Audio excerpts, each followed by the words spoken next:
It's such a delight to have you here. I'm so excited for our conversation today. Thank you so much for having me. After listening to your podcasts and your other guests, I'm so excited to join the conversation. Yes, we are so excited to have you join the conversation as well. So to get started, I'd love to hear any snippet of your journey that you feel is on your heart right now to share with the audience. I know that you've just had such a vast journey of experience and rich education that's grown this wisdom inside of you that you're so passionate about sharing with parents and educators. So whatever piece of that story you'd love to start with sharing. Sure, I love to tell stories. I think an important part of the story is that unlike I think some mothers, I didn't know if I was going to be one. So I had some health issues that I didn't think I could have children. So it wasn't something I'd given a lot of thought to. And then when I got pregnant and had a baby, I was like, I didn't really do so very consciously. It was like, I'm going to do what my parents did. I seem to have turned out okay. And of course, it was way more challenging than I thought. It's so much easier to parent when it's not your own child. And then because at that point, I had been teaching for 7-8 years and working with children. So I thought, I already have these skills. But what I didn't realize is that kind of maternal connection or that family history of, what is our family about and what are our values? I didn't realize the heaviness and how that would hit me in my parenting. And so when I kind of look back at my initial parenting, and I would say from the time my kids were, toddlers to early adolescence, maybe 10 or 12 years old, I was pretty much just reenacting what my parents had done. I was authoritative, not authoritarian, but definitely felt like it was my job to mold them into productive citizens. That was the goal. Didn't matter if they were happy. It was just more like, are you going to contribute to society? Because contributing to society was such a huge goal for my family that I had grown up with and part of our history. And then I started just noticing in myself as my children became more independent that I kind of felt like a gap, like I saw themselves shifting away from me. And in that space, it was messy. And there were times where I felt depressed and lonely and like, then I would be reaching towards my children, like, come back to me. And I was reaching towards my spouse, trying to fill the space that their independence had opened up. And fortunately, in that time, I also decided, well, let me invest a little bit in myself. And I started to work with a life coach, Karen Caton-Brennings, who does amazing work. And she helped me kind of separate from being a mother to also just being a human and allowing myself to be human. And when I shifted, just being into my own humanity, I noticed the results in my own children. Like they showed up in new ways. And so right away, I noticed a shift in, I felt better about my parenting. My 2 boys were coming to me with problems instead of hiding problems from me. And then we could kind of problem solve. So what's interesting is at the same time that I was parenting in this authoritative way, I was also coaching parents as a teacher, the teacher conferences, or maybe the child's acting out at home and they reach out to the teacher and say, oh, can you help us? Johnny doesn't want to do their homework, or Johnny's, acting out. And I found this just huge difference between the mom that I could be and the kind of parent, coach, supporter I could be. And it was hard for me to reconcile. And I really, thanks to my work with Karen and the coaching, she just said, you need to slow down. slow down and allow yourself to have some space to really think about what you're feeling, where your actions are coming from, and anchor from there instead of just trying to do all the things. Yes. I love that piece of wisdom there, is to slow down. Just seems like such a simple thing that we could easily dismiss it and say, oh, I don't have time to slow down. I'm busy. I've got all these things to do. I'm working. I've got kids to look after. I've got especially when we've been raised to prioritize the industrial revolution kind of mindset, as always be busy, always be working, always be contributing to society. That can be such a hard thing to do, to slow down. And I'm speaking from personal experience as well. I've learned that being busy is a good thing, and it's hard for me sometimes still to slow down, even though I know that it's such an important piece and such an important thing to do. And it's in that slowing down that then we can start to hear our intuition and start to take a step back and see, this is where I can start to, bridge this gap, instead of it just being this feeling, this vast sort of feeling that we don't even know what to do with. We can start to find ourselves within that. So in your experience then of slowing down, so first of all, how did you slow down?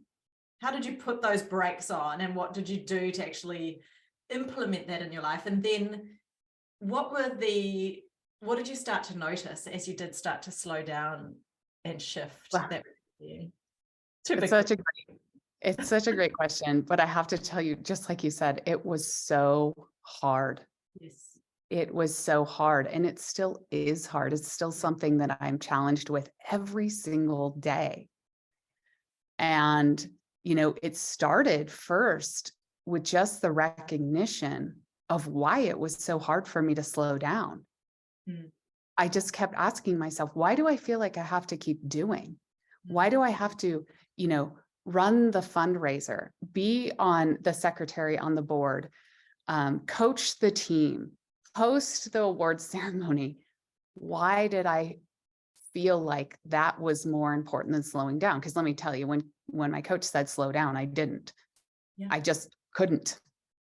Yes. And I've slowly realized that I had put all my sense of self-worth into achievement. I had no sense of internal worth other than what I could provide for others. And it was hard to let go of that, because you do get that feedback. So, when I would coach, so I taught full time. I'd go to work at 7 a.m. I'd get off at 4. I'd pick up my kids. I'd go to the baseball practice. I coached all their little league teams all through their adolescence. And it was like, I'd get feedback. Great job. We love being on your team. I wasn't willing to give myself that feedback, so I had to get it from everywhere else. And unfortunately, I wasn't empowered enough to honestly slow down until I literally just ran into the wall. Yes. I really did. I would love to say that I was a person who came to this great awareness out of my own desire to be more conscious and to kind of noticing when things weren't serving me. But instead, I kind of went down the disastrous yet beautiful, and I'm so glad I'm here, path of really exhausting myself by doing all the things, becoming resentful, wanting people to meet me at the high achieving level where I was, being disappointed for everyone not meeting me there, alienating my family and friends and my husband, getting divorced, going down that, oh my God, what have I done with my life? I guess I need to slow down. Yeah. And I really hope that everyone doesn't have to do that, because it was a painful, brutal, scary path. but I'll never go back. I've slowed down and it feels so good. Amazing. And I still manage to accomplish things. That's right. Yes. Right? Yes. And I think that's part of the fear, is that if I do give myself that time to slow down, then I won't accomplish anything, then I won't be, giving to society, then everything, all these balls that I'm holding in the air will just drop. And then there's this element of failure. But I love that you shared that awareness of it really coming down to the core of our self-worth, because that is the heart of it, isn't it? When we're always looking for that validation from external sources through that very masculine do, get that external validation. It often does come from that space, as you said, of not being able to, and really, we can come to it with compassion if we do find ourselves in this situation, because we haven't learned how to give ourselves that internal validation and recognition and recognize our own worth. So it is such a journey, isn't it? I think, it's slow down, such simple advice, but oh my goodness, what a journey to sometimes get there. And I've still noticed sometimes the conversation in my head, like I love doing like a morning practice and, just really dropping into myself and connecting with my intuition, and whether that's through meditation or journaling or just being out in nature, I mix it up. But sometimes in my head, I will still have that conversation. Oh, I don't have time for that. These other things that I need to do are more priority than this way that I want to be. And do you have those same thoughts still in your mind that pop up, those same conversations? Oh my goodness. Yesterday, I literally just had a day where I didn't feel well, and I was just moving slowly and wasn't getting to the list I had created in my mind for that day. And I wound up going back to that feeling of loneliness, those really dark feelings. I noticed that as soon as I wasn't getting a ton done, it took me back to this old story that I had to do in order to be worthy. And so actually during that time, I'm pursuing my breathwork facilitation certificate. I was like, well, let me just try what I'm learning. I'm just going to take a few breaths. Yes. Just going to take a few breaths, 10, because Lord knows I don't have time. I still have the list, right? And I took the 10. Keep breathing. Exactly. I took the 10 breaths. And in those 10 breaths, I remembered one of the first things that I kind of embraced when I was starting to go down the dark spiral of, oh my gosh, I'm on this roller coaster of rewriting my life, the down part. And it was self-compassion. And I remember reading in a magazine or a journal article that we can't really give a ton of compassion to others authentically until we know how to give it to ourselves. Yes. And so I just started there and just thought, what would I tell a friend who wasn't feeling well, who had, the issues that I was having with my inner ear? And I was like, I tell them to slow down. I tell them it's okay. Like tomorrow's another day. Take a breath, relax.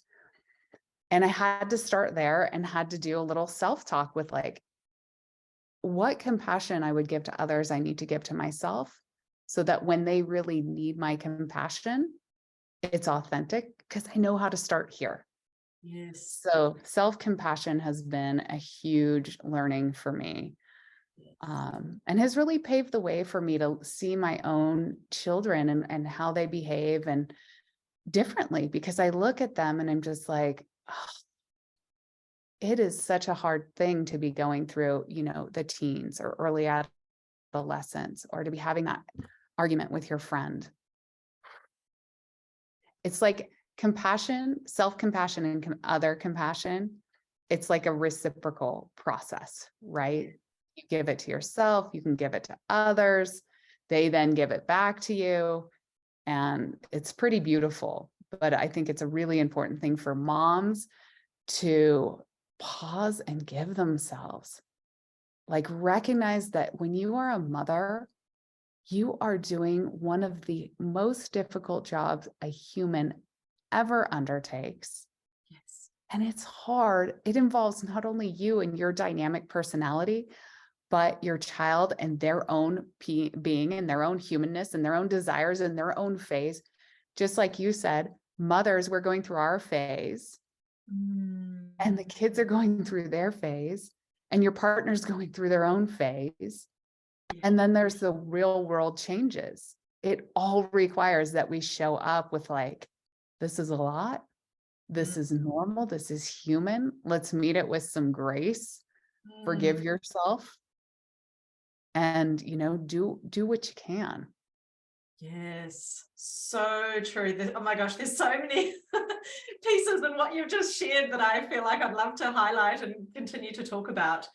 I think that the way that you share that awareness piece, because I'm just thinking if somebody's listening to this and thinking, oh my goodness, I really myself, I know I need to slow down. I know that that is something that is a stretch for me to do, but I know that that is what is needed to really start to shift the gears in my own life.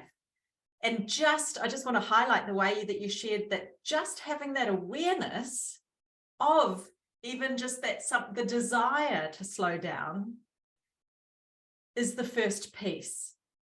Because once Absolutely. we have that awareness and taking out that judgment of I need to be able to slow down right this minute, or it needs to happen today or this week, or giving ourselves that self-compassion for it to take as long as it needs to take for us, on our journey of this matrescence, as our brains are remolding themselves with our young children through their developing brains, our adolescents, whatever sort of phase or stage we're at with our mothering journey. This is such an important piece to give ourselves the self-compassion. And I also loved I had this sudden awareness when you said, how would I talk to a friend? What advice would I give to a friend right now? And I realized that because often it's like, well, mother yourself, be a mother to yourself. But if we have been raised with, and it's no judgment to our parents, they were just doing the best that they could based on how they were brought up as well. It's this, generational cycle. But if we were raised to always be prioritizing that doing, sometimes that mothering voice to ourselves doesn't come naturally in a way of what we need. So it can be, I think, a beautiful exploration for us to think, would I speak more compassionately to a friend in this situation than I would to a child in this situation, even though we love our children so much? But what are those, sometimes it can just be easier to give that slow down advice to a friend than it can to a child. Yeah, I think you bring up something really important here, and that is context, right? So we have to start recognizing that different contexts influence us differently. Just like I said earlier, so I could be really gentle when guiding parents of my students to approaching a problem. But when I was guiding my own children through the same problem, there was a reactivity attached to my ego, right? So that reactivity and our ego self, it is responding to the context, right? And just having compassion and just that awareness so you can show up prepared. I know that I get a little bit triggered when I encounter situations where I feel like my child's being treated unfairly. And I can go to this place where I completely forget to pause and I become just mama bear, where there's no compassion for anyone, not the person who's triggering me, not my children, right? And so just that recognition that part of that is evolutionary. That was, the role of the mom was to protect, her young. But then also just being prepared. and knowing ahead of time, okay, I'm going to this meeting, I'm going to this child event, or my child's coming home today with their report card or from a birthday party. Being aware that there are certain contexts that make it challenging for you to pause will actually let you pause, right? So, Piece again, yes. and Yeah. then again, when we're pausing, we can show up and model that for our children. Yes. And Yeah. I just want to share one little story, and this is a hard story to share with respect to pausing and having it really help my parenting and just the whole situation when I was super triggered. But my boys are 18 and 15, and they're definitely of that age where they want to try adult things.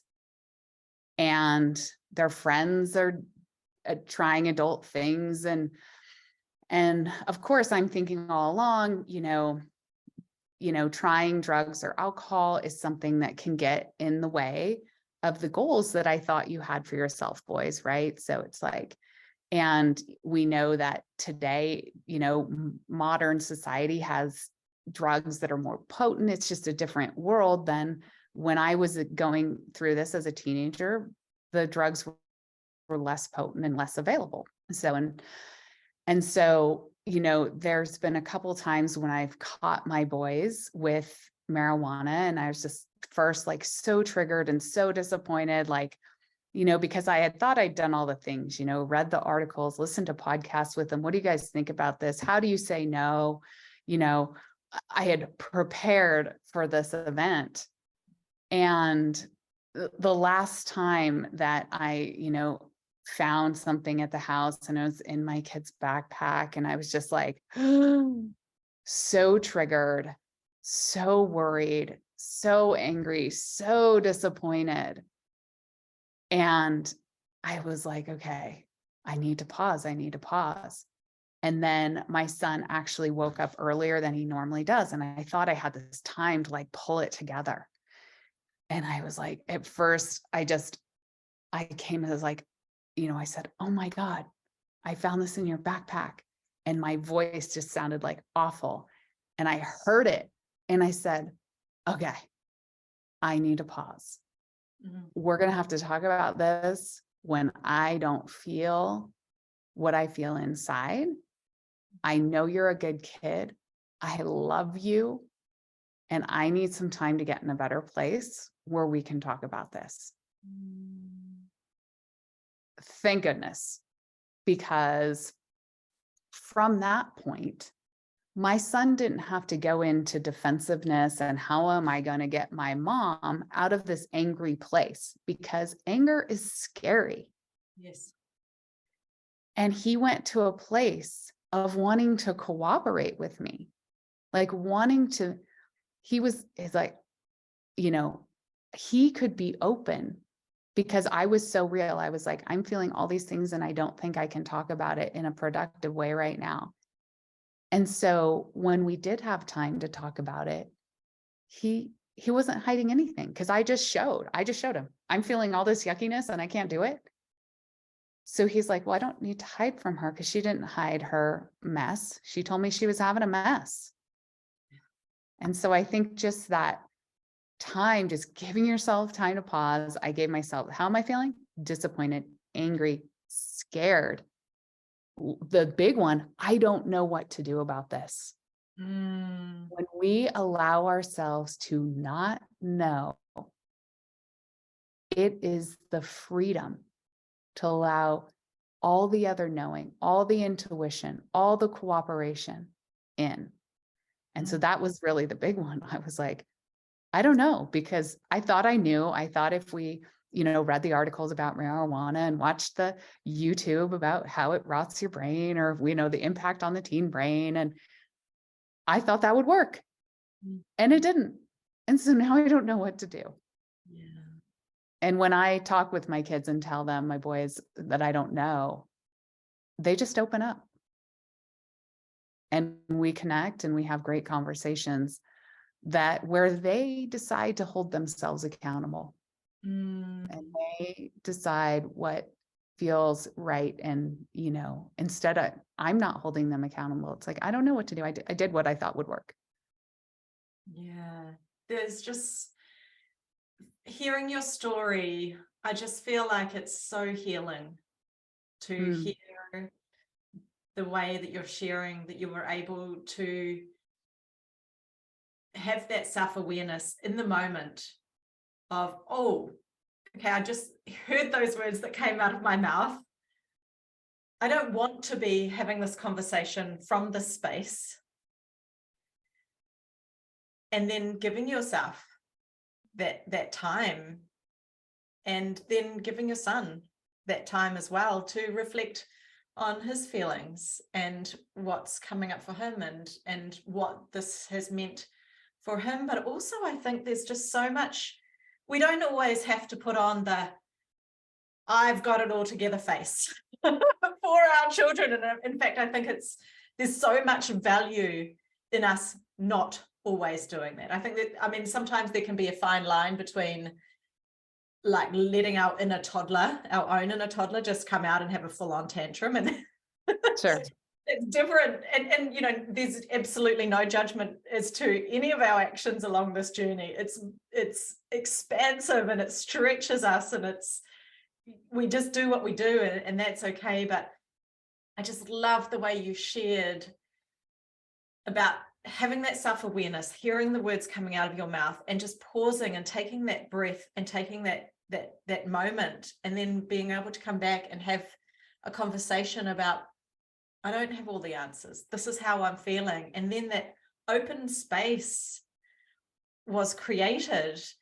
And I feel like that would, navigating the adolescent journey from that space of openness, of vulnerability, of self-awareness, of taking that pause, taking that breath, it doesn't have to be as turbulent as what we might have experienced our adolescence, because that's the thing, isn't it? It triggers our own experiences of our adolescent time. And if that was rocky, and, again, kind of speaking from experience here, it brings up a lot of those same sorts of feelings, I think, again, when we can see our own children then going through that. And so I'm aware of time, and I would love to, if you were open to it, I would love it if you could share a breathing technique that mums, parents listening to this could use. Because another piece of the story that you were sharing earlier that I loved was that, and I'm such a big advocate for this, it's like, you don't actually need to sit down on a meditation pillow for 15 minutes to come back into yourself.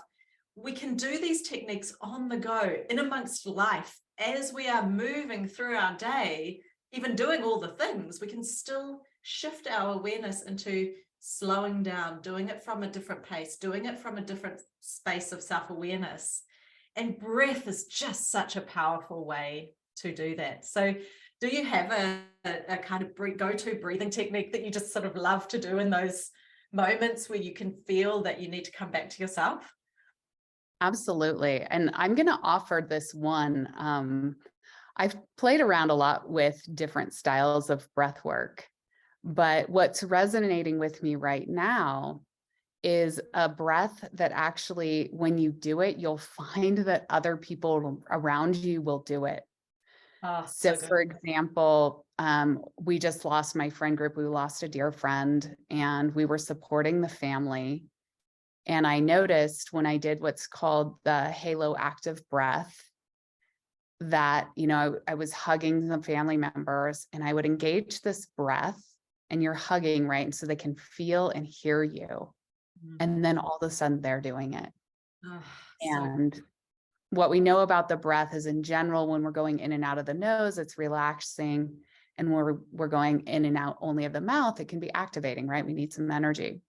The beautiful thing about the halo active breath is it's in through the nose and it's out through the mouth. And so that inward has that relaxation response. And then that outward has that kind of release, that active release. So it just really sounds like this. I'll do two, and just kind of breathing in.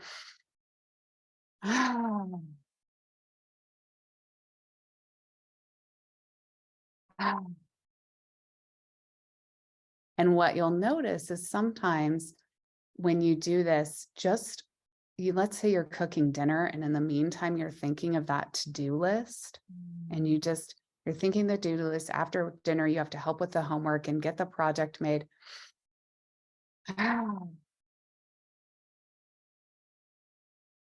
You're going to show up with some cleaner energy. Yes. So that kind of muddy energy of all the things to do, you've just cleaned it out. And if anyone's standing that close to you, there's a good chance they're going to do it too. Yeah, so good. It's like the flush on the toilet, isn't it? It's Exactly. On to the next. very non-elegant way of describing it. I think metaphors are fantastic. They're important. They are. And so if we were to, so I can just to describe the step process with that, because I saw the way you do it. So just if someone's listening rather than seeing the video, so it's an inhale through the nose. I imagine expanding the belly, a nice deep breath in through the nose there. And then just that sigh, exhale, just letting your body go, letting everything, all that tension go as much as possible in that breath. Yeah. Exactly. And just kind of visualizing, taking it in and how the air is passing through your nose, and out is that release of the tension in the shoulders, in the face, in the throat, in the to-do list. Yes. And the judgment and all of those things that we are carrying, throughout the day.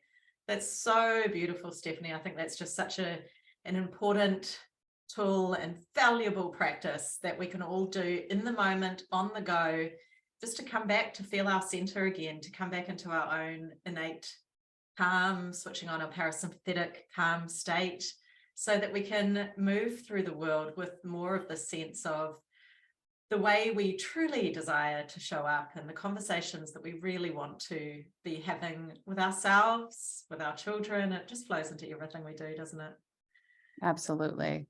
Thank you so much for this conversation today. I've just loved every minute of it, and I know that our audience will love as well. Where can people connect with you and find you online?